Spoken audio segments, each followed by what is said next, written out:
If you've ever been confused about all the different nutrition advice out there, then this video is for you. Because if you just understand these 3 simple things that I'm about to share with you, you will be miles ahead of 99% of people when it comes to your diet, and eating healthy will start to feel really, really simple. I spent the last 10 plus years nerding out about nutrition, and I even built a company inside of the space. And throughout the process of building my company, I had the privilege to get to know some of the smartest people in functional medicine and sort of nutrition and health overall. I've also been on my own health journey, and throughout this time, I have been on every single diet that you can imagine, from vegan to carnivore, paleo. I've tried all of them. And I can tell you that now that I'm in my 30s, everything about my body, from like my energy, my focus, my gut health, my physical like performance, everything is better than when I was 20. And I'm confident that no matter where you're at with your health, what I'm about to share will help you get some of those same results. These are the 3 biggest lies that I see in modern nutrition today. Lie number 1,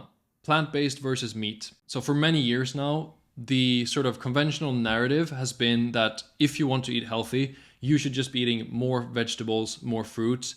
And a lot of the time you also hear messaging around like eating less red meat and stuff like that. This advice is just so out of context and simplistic that I don't even know where to start, if I'm being honest. But more importantly, this whole debate completely misses the point of what it looks like to eat healthy in 2025 and beyond. If you look honestly, you can find people who are carnivore and you can find people who are vegan who both at least appear to be really healthy and doing super well, right? But what almost always happens is that after a few years at the most, they all run into some sort of health issue. And then if they are actually interested in the truth and if they know what's good for them, they inevitably start introducing foods from the other camp, so to speak. So if you're carnivore, you start introducing fruits usually. If you're plant-based, you start eating more eggs, you start eating fish, you start eating chicken, and then they all see that their health issues start to dissipate. And as a result, they sort of get a more well-rounded, more balanced view of like what good nutrition is. This is pretty much always what happens. And the reason for that is that eating just meat or eating just plants is not ideal for humans at all. Both of them are sort of extreme attempts at like either get views or just like, desperate attempts to get healthy for people who have had a lot of issues, And just as a side note here, if I had to choose between carnivore and vegan, I would choose carnivore all day, every day. Like there's no question about it. There are just so many crucial nutrients that are more abundant and more bioavailable in animal foods, like all the B complex vitamins, all the fat soluble vitamins, protein. Animal-based foods are just more crucial to human health overall. But still, like none of these like camps are the ideal diet for humans. Healthy eating is about understanding human biology and our sort of evolutionary patterns on a deep level. But above everything else, healthy eating in 2025 is about the quality of your food, regardless if it comes from meat or plants. The sad truth is that almost every food that you can find today is bad. Like straight up, if you go to any grocery store, you will find 95% of the foods, quote unquote, in there. They are either just like basically chemical soups, made in some factory somewhere, with a bunch of chemicals, a bunch of additives, like a bunch of stuff that are just not supposed to be in a human diet at all. Or it's like all these fruits that are just completely sprayed with pesticides. They're picked before they're ripe and then treated with ethylene gas and stuff like this. So like it's just atrocious, honestly. Like the availability of really high quality pure foods for humans today is just atrocious. So the reality is that if you are serious about your health, your options are very, very limited. And your only goal should be to hunt down the highest quality food, like the absolute highest quality food that you personally can find and afford where you are. And that means preferably locally produced, because that actually allows the food to be fresh. Not a lot of people know this, but freshness really matters when it comes to food. most foods at least, especially fruits and vegetables.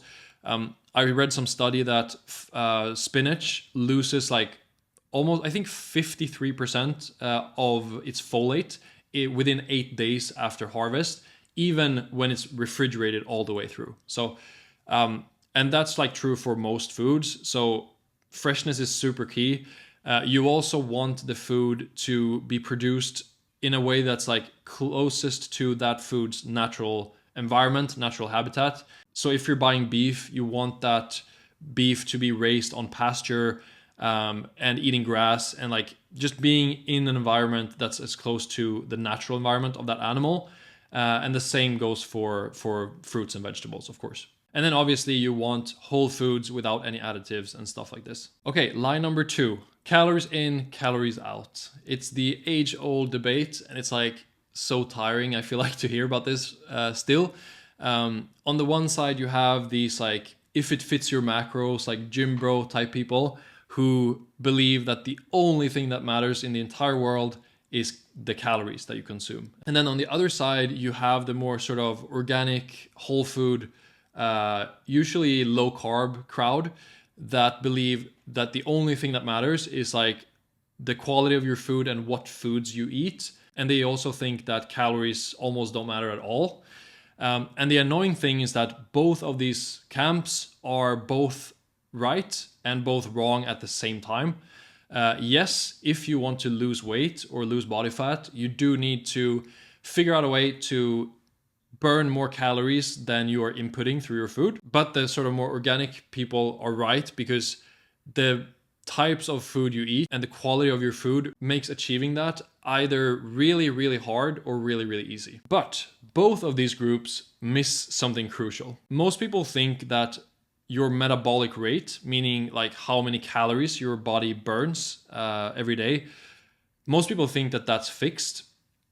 But actually, and this is again where the sort of organic whole food crowd is more right than wrong, depending on like if you eat the right foods, if you have the right lifestyle habits, you can actually dramatically increase your metabolic rate over time, which allows you to eat a lot more calories while still staying lean or even losing weight. And this is actually what you want, because getting more calories and more nutrients in allows you to, again, support your metabolism, have a higher metabolism, which helps with literally everything about your health gets better from this. Like your hair growth, like the way that your internal organs are maintained, everything gets better if you have a higher metabolic rate. I'm actually making a separate video breaking down exactly how to achieve this and how to support your metabolism, how to increase your metabolic rate. So if you want to see that, subscribe below and you'll get the notification when I release that video. Okay, so the third and final lie, and this might trigger some people, but it's this idea that sugar is bad for you. This is almost like accepted as a universal truth at this point. Everyone knows that like sugar is bad, sugar makes you fat, all of this stuff. But I'm here to tell you that like that is completely wrong. It's actually based on a huge misunderstanding. And as we start to unpack this now, you'll understand what I mean by this. So first of all, there is sugar literally everywhere in nature, in fruit, in honey, in tubers, in all the vegetables that you eat. Like there's sugar everywhere. It's all the same molecules, glucose and fructose.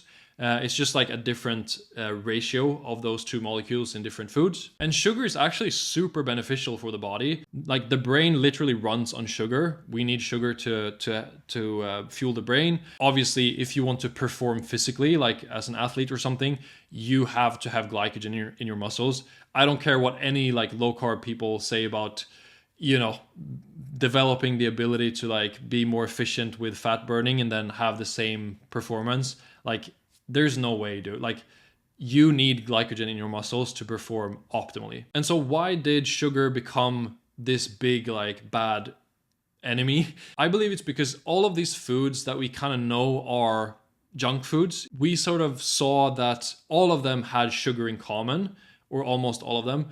And so we then made the conclusion that like, okay, it must be the sugar that's bad, that's causing all of these, like this obesity and everything that we see today.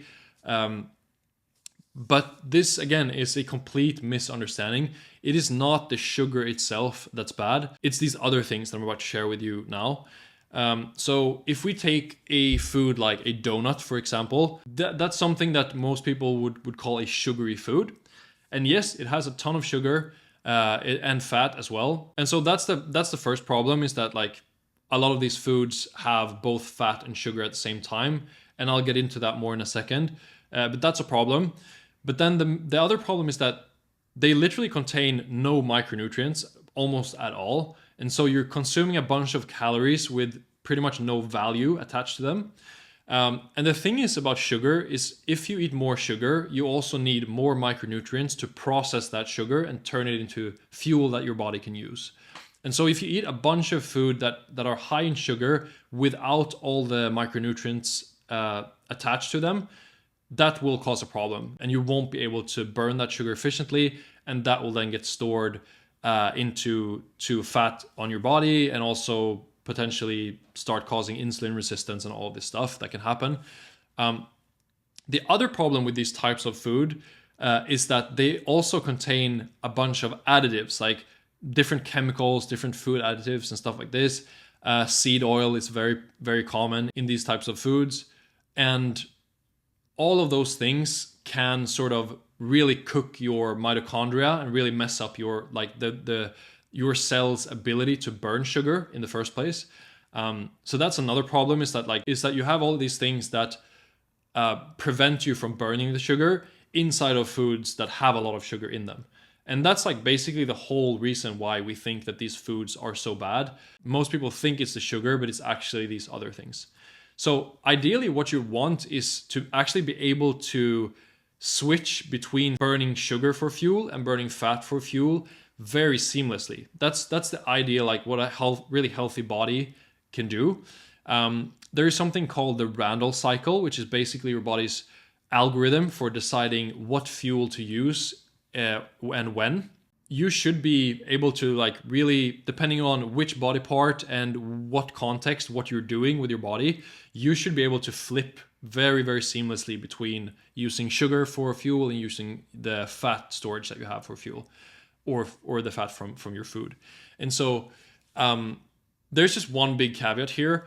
It's almost never a good idea to eat both high fat and high sugar at the same time. You can do this occasionally, like, and some meals can be high carb, high sugar, but like as a rule of thumb, like never eat high fat, high sugar at the same time, because if you have both present, basically the fat will get stored as fat, as body fat, and you never really want that to go on for at least not for as a habit. So that's just a big caveat. Like, try to avoid that. Otherwise, you should be able to burn both types of fuel seamlessly.